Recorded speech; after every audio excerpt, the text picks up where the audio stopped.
մեզ ասում էին, որ մենք վառելիք չունենք։ Ես քիչ էլ իմանա, որ Հայկազո էնզե կա, բենզին կա։ Մարդիկ մոտենում էին, բենզինը լցնում էին, հանողները իրենք վերցնում էին եւ գնում։ Հիվանդանոց մտնելու պես հասկացա, որ բախտավորություն է, որ գոնե տենց մի հատ վարված մարդ գտնեինք մենք։ Պանելները ոտերից տակ գլում է,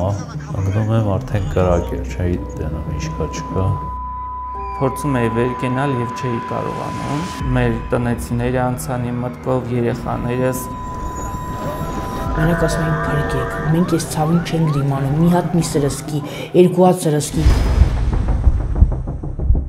Մեր երեխեն չկա, ասում եմ, ես ցավից չեմ գոռում, այլ մեր երեխեն չկա։ 2018 համարի դիակներ։ Դա երևի մինչև մահ մեզ հետ կլինի։